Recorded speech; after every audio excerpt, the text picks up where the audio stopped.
निळशार नदीचं पाणी, विविध प्रकारचे पक्षी आणि हिरवीगार झाडी.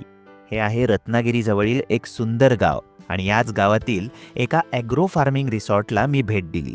इथे विविध प्रकारचे खेळ खेळणे, शेतामध्ये फेरफटका मारणे, स्विमिंग आणि रेन डान्स यांसारख्या ॲक्टिव्हिटीज तुम्ही करू शकता.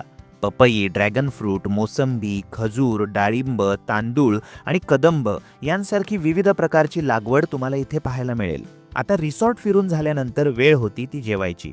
सुरमई, कोळंबी मसाला, भात आणि भाकरी असं अस्सल कोकणी पद्धतीचं जेवण होतं. विशेष म्हणजे जेवण बनवण्यासाठी वापरले जाणारे मसाले सुद्धा इथेच पिकवले जातात. त्यामुळे जेवणाची चव अतिशय अप्रतिम आहे. मित्रांनो, इथे राहण्यासाठी AC rooms, non AC rooms आणि डॉर्मेटरी उपलब्ध आहे. बर्थडे सेलिब्रेशन, गेट टुगेदर आणि कॉन्फरन्ससाठी प्रशस्त हॉलसुद्धा आहे. मी तर म्हणेन की निसर्गाच्या प्रेमात पडायचं असेल ना, तर या ठिकाणी एकदा तरी भेट द्यायलाच पाहिजे. ओढा आणि नदीचा जिथे संगम आहे त्याच ठिकाणी हे रिसॉर्ट आहे आणि इथे हिरव्यागार वातावरणात पक्ष्यांचे मंजूळ आवाज सुद्धा ऐकू येतात. डेस्टिनेशन वेडिंग आणि कौटुंबिक समारंभ सुद्धा या ठिकाणी अरेंज केले जातात आणि त्यासाठी राहण्याची व्यवस्था सुद्धा या ठिकाणी आहे.